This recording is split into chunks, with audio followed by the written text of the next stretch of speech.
Salut à tous, la team Awell, Thomas Show pour Lyon Fan TV. Très heureux les gars de vous retrouver pour une nouvelle vidéo. J'espère que vous allez bien en cette fin de semaine chargée sur le plan mercato, chargée sur le plan institutionnel. Je vous ai parlé hier de la guerre entre John Textor et Jean-Michel Aulas. Mercato qui se termine demain. Alors moi je racontais des conneries, je disais 31, mais en fait c'est non, c'est le 1er septembre, minuit, que le mercato ferme ses portes. Et enfin l'Olympique Lyonnais a bougé. Alors, ça a bougé dans le sens des départs comme dans le sens des arrivées, c'est l'objet de cette vidéo. Sens des départs, on l'a dit hier, c'est Bradley Barcola qui d'ailleurs passe sa visite médicale actuellement au moment où je tourne cette vidéo au Paris Saint-Germain. Un contrat qui l'attend probablement de 5 ans. Et nous, une indemnité de transfert à hauteur de 45 plus 5, 10% à la revente pour Bradley Barcola. Bon courage à lui. En tout cas, on n'a toujours pas de numéro 6 puisque Guido Rodriguez est ciblé depuis un moment. On a fait une dernière offre. Est-ce que ça va le faire ou pas? Rade Krunic, ça a l'air d'être enterré puisqu'il va prolonger du côté de Milan. On verra. C'est pas dit aujourd'hui que nous fassions le 6 que nous avions prévu. Le remplaçant de Barcola aussi est attendu. Qui sera-t-il? On n'en sait pas. Par contre, on a fait 2 recrues, les amis. Et ça, c'est le plus important.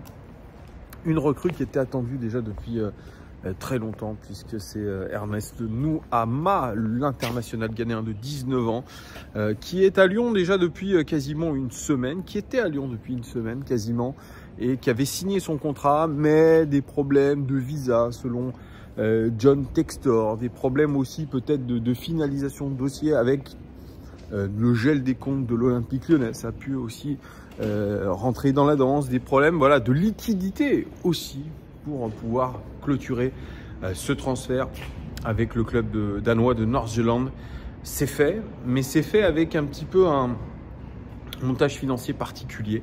On ne sait pas si ça va plaire à la DNCG parce qu'on a contourné clairement les sanctions de la DNCG. Il a signé à Molenbeek pour ensuite être prêté à l'Olympique Lyonnais dans la foulée. Et c'est un prêt payant, vous le savez, puisque l'option d'achat obligatoire pour Ernest Nuamah est à hauteur d'une 30aine de millions d'euros, ce qui fait beaucoup pour un joueur qui est un sacré prospect quand même en Europe. C'est ce qu'on nous a vendu. La cellule de recrutement, Mathieu Louis-Jean et Benjamin Charrier, sont très heureux d'avoir pu conclure le deal avec Nuamah, qui, soi-disant, était complexe à faire puisque beaucoup de clubs étaient sur le dossier, dont le Paris Saint-Germain, mais il y a dû avoir sûrement un arrangement avec le club en échange de la signature de Bradley Barcola. Moi je suis étonné que l'Olympique Lyonnais ait pu faire signer Nuamah. Si vraiment c'est un véritable crack, je ne comprends pas qu'il ne soit pas parti dans les meilleurs clubs européens. Voilà, c'est mon avis. Je ne vois pas pourquoi l'Olympique Lyonnais, en difficulté sportive, en difficulté financière, en difficulté institutionnelle, aujourd'hui arriverait à faire venir un crack du football, un futur crack du foot de 19 ans.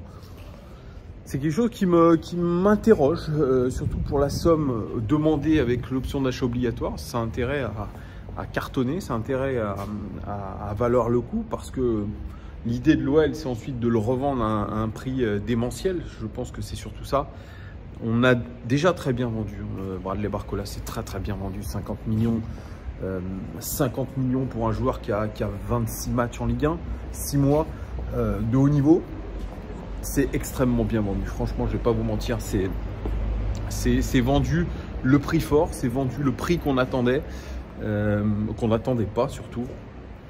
Donc voilà, alors peut-être qu'on peut se permettre aujourd'hui, avec ces liquidités-là, de faire peut-être cette folie concernant Nuamah. En tout cas, le profil est très intéressant. C'est un profil, comme je l'ai dit et je l'ai expliqué dans plusieurs autres vidéos, profil d'un joueur explosif, d'un attaquant explosif, très bon dribbleur, qui va nous apporter de la vitesse. Ce qui manquait beaucoup dans le jeu de l'Olympique Lyonnais, cette vitesse. C'est pas un joueur forcément qui prend la profondeur. C'est un joueur qui va créer du déséquilibre en 1 contre 1, qui a une capacité de dribble au-dessus de la moyenne, qui est aussi capable de marquer. Voilà, puisqu'il a été aussi buteur avec Nordjylland, capable aussi de faire des passes décisives, mais c'est un joueur aussi à polir. Un diamant brut qu'il va falloir faire progresser. Là où je suis un petit peu plus réservé, c'est que Laurent Blanc, c'est pas trop un entraîneur formateur, comme j'ai pu le lire à droite à gauche, et je suis un petit peu d'accord avec tout ce qui a été dit là-dessus. C'est pas trop son truc, et lui il voulait plus des joueurs d'expérience. Je pense que John Textor lui a dit: bon Lolo, tu la fermes, on t'a apporté des joueurs qui nous semblent intéressants, des joueurs à fort potentiel, donc tu vas te débrouiller avec ça et tu vas essayer de faire surtout le maximum et de rentrer surtout dans les clous au niveau de tes objectifs avec ces joueurs-là, parce qu'on va te donner les billes pour le faire. Donc il faudra s'appuyer sur un jeune de 19 ans qui est Nuama, qui sera qualifié contre le Paris Saint-Germain. Donc on verra peut-être un Nuama titulaire, à voir, mais moi je vois les choses comme ça. Donc bienvenue à Nuama qui, je l'espère, fera une grande carrière à l'Olympique Lyonnais, qui nous montrera toute l'étendue de son talent et surtout qu'il aura une adaptation express pour pouvoir nous aider tout de suite. Et il est attendu par les supporters, par une grande partie des supporters qui nous regardent aujourd'hui. Et il est attendu tout de suite aussi par le club. Donc il y a de la pression sur ses épaules, il y a de la pression aussi par rapport à un prix de transfert, c'est sûr, mais ça s'appelle le football moderne, où à 19 ans, on ne vous parle pas d'âge. Vous devez être déjà dans les clous, vous devez déjà être important. Et c'est en cela aussi que le contrat avec Barcola qui a été fait par le Paris Saint-Germain s'applique. C'est que c'est un jeune joueur, oui, mais on t'attend déjà au très haut niveau. Donc quand on me dit ouais, il est plus cher que Gonzalo Ramos, ça veut dire qu'il est au même niveau d'exigence que Gonzalo Ramos, on attend autant de Barcola que de Ramos. Oui, je pense qu'on attend autant de Barcola que de Ramos aujourd'hui au Paris Saint-Germain. C'est comme ça, des responsabilités très vite. Et de toute façon, ces jeunes-là veulent des responsabilités très vite, donc ça tombe bien pour Nuama. L'OL va lui donner ces responsabilités-là, donc bienvenue à lui. Deuxième recrue de la journée, Mama Baldé, ancien attaquant de l'Estac, de Troyes, avec qui il a réalisé une très bonne saison l'année dernière, plus de 10 buts en Ligue 1, quelques passes décisives aussi pour un joueur qui a dû prendre finalement le lead. Le lead à lui tout seul quasiment, comme je l'expliquais, un joueur aussi avec beaucoup de potentiel, 27 ans, un peu plus âgé que Nuama, qui a joué avant-centre du côté de l'Estac, mais qui est capable aussi de jouer sur un côté, puisque lui aussi a cette particularité d'être un très bon dribbleur, d'être surtout un joueur explosif. Et de ce que je comprends de ces deux recrutements, c'est que l'OL a vu vraiment, surtout la cellule de recrutement a vu une carence là-dedans, dans la rapidité, dans la vitesse, dans l'explosivité. Après, on a un joueur avec Baldé qui est plus un avant-centre. Nuama est plus un joueur de côté. Baldé est plus un joueur d'avant-centre, capable, lui, de prendre la profondeur, puisqu'il va très vite. Mais la capacité de Baldé, elle est intéressante et j'espère que ça ne va pas le quitter. Parce que quand je vous disais qu'il avait dû être proactif dans une équipe en difficulté, l'Estac a été relégué, mais dans cette équipe-là, c'était un joueur qui prenait sa chance, notamment au niveau des tirs, au niveau des dribbles, il prenait ses responsabilités-là, il se disait bon, il n'y a pas grand monde qui va m'épauler avec moi, donc moi je vais être obligé de faire tout le taf et je vais être proactif, je vais moi-même prendre les choses en main et ça s'est plutôt bien déroulé. Il a peut-être surperformé, je suis d'accord avec vous, mais dans tout ce qu'il a montré, il l'a fait, je dirais, d'une manière efficace. La Première Ligue s'est intéressée à lui, Nottingham Forest, mais il a privilégié le projet de l'Olympique Lyonnais où il viendrait en tant que doublure d'Alexandre Lacazette, voire même peut-être compère d'attaque avec Alexandre Lacazette. Peut-on le voir titulaire dès dimanche?